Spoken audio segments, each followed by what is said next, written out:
Europe is doing something with AI that I honestly think America and most countries should do. It's in their best interest. And that's not all of the AI regulation that they've been rolling out. I have different opinions on that. What they're recently doing is that they have announced that they're expanding the support for AI startups to tap into their in-house, as you could call it, not country, but in the European Union supercomputers for model training. And pretty much what the idea is that they're trying to incentivize AI companies to stay in Europe, to not go abroad, namely to America. And so they're giving them a bunch of compute power to help them train these models. And we're seeing some success from this. Mistral AI, which recently has raised a insane amount of money coming out of Europe. It's kind of one of the big European AI companies.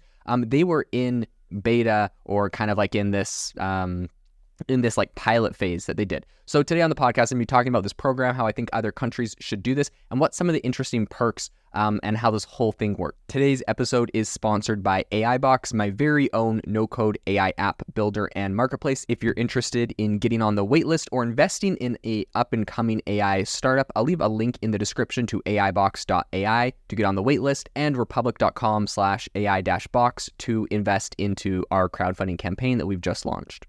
We gon' bring it to you just like that. Welcome everyone to the future, it's AI Chat. Bringing you the interviews and giving you info to be in the know from tech company CEOs of. Rock with us, bet you gon' come back. I'm just saying the facts. This is AI Chat. Let's go. So the big headline here is that the EU's supercomputing initiative is trying to help homegrown AI, and by homegrown we mean inside of the EU, AI startups, but a lot of people are saying that more support is actually needed and that maybe it doesn't go far enough in some areas. So let's break it down. Right now, I think this is a really big and bold, this is a great move in the AI sector. The EU's latest initiative, which essentially offers some significant advantages to some homegrown AI startups by essentially providing them with really honestly, it's unprecedented access to their own supercomputing resources. So this is launched back in September. And they started operations last month, but the program has already used or kind of gotten France's Mistral AI involved in its pilot. And I think this is a really promising start. If anyone's following along with AI, Mistral has raised an insane amount of money, I believe reached $1 billion valuation, and is, a competitor to OpenAI, but it's more of an open source play, which is very cool. What I will say is that recent updates indicate that simply giving access to these AI startups isn't enough. That's what a lot of people are saying. According to an EU official during a press briefing, there is a growing recognition of the need to equip the startups with the necessary skills and knowledge to maximize this high-performance computing access. And so I think this kind of entails developing training programs that help startups to fully, exploit the architecture and computational power of these supercomputers.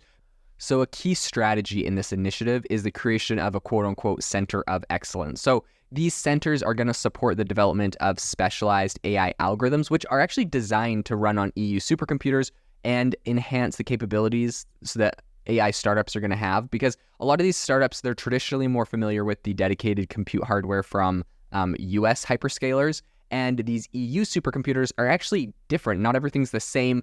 And they need special training, essentially, to do this. So in preparation for the official inauguration of Mar Nostrum 5, this is a exascale supercomputer in Spain, EU officials emphasized the need for a support wrapper around the HPC access program. So this is going to really essentially help a lot of subject matter experts in understanding supercomputer utilization, access, and algorithmic things that are really crucial in developing these AI models. So this is a quote from a commission official recently said, AI is considered now a strategic priority for the Union. I think this is important, right? They're obviously putting a really big focus on this. And I think in this line with the EU, this really kind of goes along with the EU's broader ambition to kind of foster like a competitive, safe, trustworthy, and ethical AI landscape. That's really what they've been saying. Now, a lot of people criticize that and say,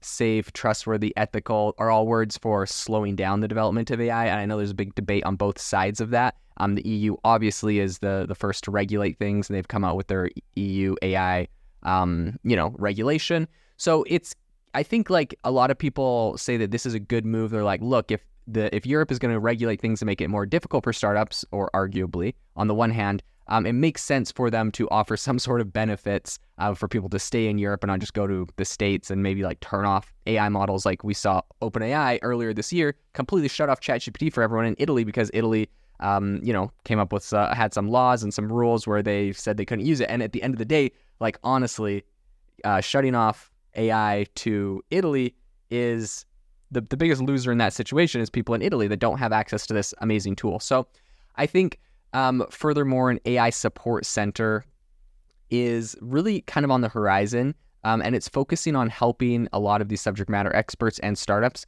to maximize the benefits of the EU's supercomputing resources. So the center acknowledges the AI community's relative, like they're not very experienced with supercomputers, right? Like I have an AI startup and now my AI startup is probably different than a lot of others because I'm not building foundational models. But I definitely do not have a lot of experience with supercomputers. Now, then again, I'm not a technical co-founder. That would probably be more my CTO's area of expertise. But like, honestly, supercomputers are something that are very expensive, very large scale. These are usually reserved for companies like Amazon, Apple, Google, right? And so even mid-sized startups or new startups, like a lot of these people really just do not have experience using these. And so having kind of the center that can train them, I think is really, really important.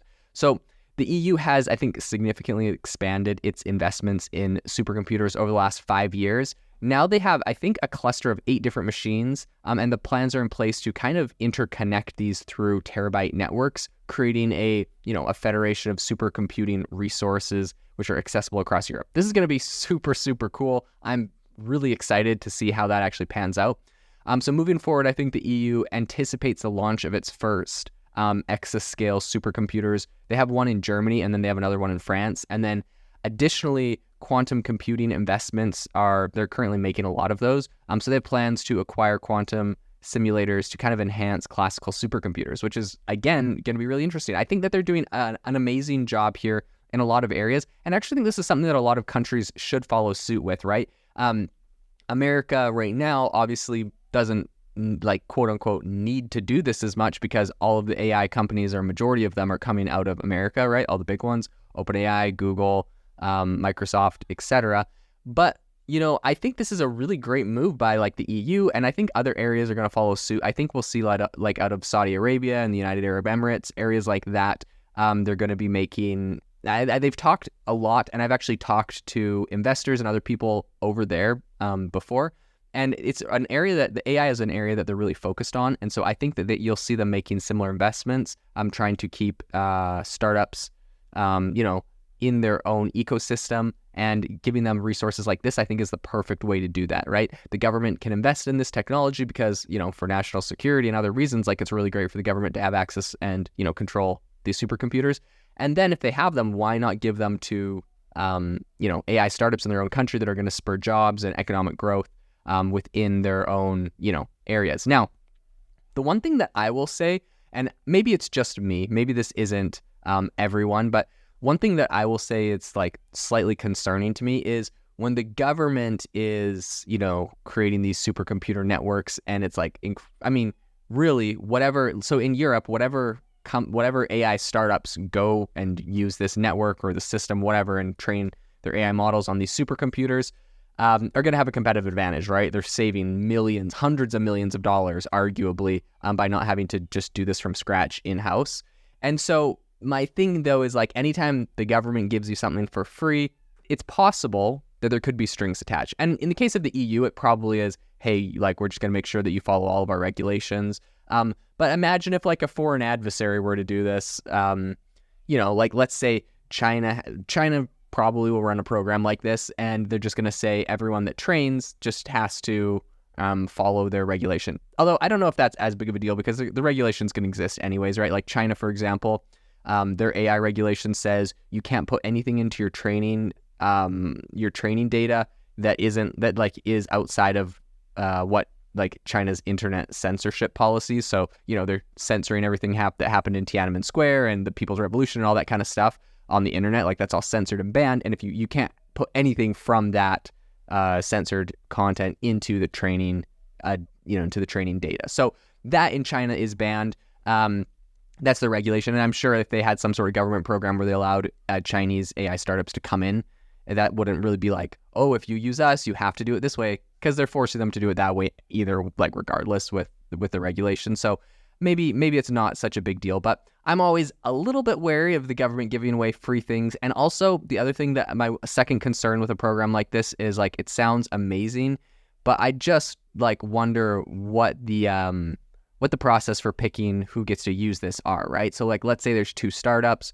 One of them is friendly with a bunch of different lobbyists and people in the government, so they get access, and another one does not know anyone, and so then it's like harder for them to get in. They don't get access, and the other, they get crushed by the company that, got the special access. So then it's like kind of like the government is picking and choosing the winners and losers, and I don't like that. I would much prefer that to be left to the open market. So I guess my two areas of concern would be like if there's any strings attached, and like how are they vetting and picking those startups. But I mean, overall, those are just issues those are more like tactical issues or operational issues. Those aren't like, I think fundamentally the program is a great idea. So one really interesting aspect of the initiative is the quote unquote large AI grand challenge. So this is a competition that was designed for European AI startups, and it has a combined 4 million hours of supercomputing access. So the competition aims to identify and support promising startups with a $1 million prize pool and expectations for open source model releases or research publications. So this is kind of cool. They're really motivating people to do open source. They're motivating people to do research publications. And I think this is the way that they move forward. So the EU's focus on AI, I think right now is kind of going beyond just providing industry access to supercomputers. I think it's also actively shaping a strategic power source for scalable European-made general purpose AI. So Mistral AI, of course, is a French startup, which is right now it's kind of looking to rival US foundational models. And it has emerged as an early benefactor of this whole program. So their participation, despite raising a lot of money in Series A funding, I think shows really the strategic importance placed on large AI. So for startups like Mistral, I think the benefits of the program in the EU are definitely like very, very obvious. So Arthur Mensch, the co-founder and CEO of Mistral, shared, he's really just kind of talking and giving a lot of positive experience using Leonardo, which is an EU supercomputer, for some early experiments, and also kind of relying on their cluster. So I think this is going to be really interesting to follow along as the EU continues to roll this out. I think they'll become more and more of a powerhouse in the AI space. And I'm honestly excited for the more AI companies, the more models we have, the more countries getting involved with this. All of this is very, very exciting to me. And I think it really goes along with my thesis that I created at the beginning of the year, that right now we have, a handful of big players in this AI space. But over the next 2 to 3 years, I think we will have thousands of AI models that are all fighting to be the dominant players for sure, the general purpose ones, but I think there's going to be a lot of specialized, a lot of niche, smaller AI models, and that's why I'm building AI Box, the no-code AI app builder and marketplace, to have a central hub where anyone can test, use, and monetize any of those AI models and their outputs. So really excited for that, and I'll definitely keep you updated as this story evolves. Have you ever wanted to start your own podcast? I record and publish podcasts on a platform called Spotify for Podcasters, and I absolutely love it. Essentially, you can upload from your phone or computer, and it distributes to every platform that plays podcasts. They support video podcasts, and you can make money on the platform with ads or even podcast subscriptions, something that has made my life so much easier as a podcaster. So if you're interested, I highly recommend you give it a try. You can download the Spotify for Podcast app, or go to spotify.com/podcasters to get started on your podcast today.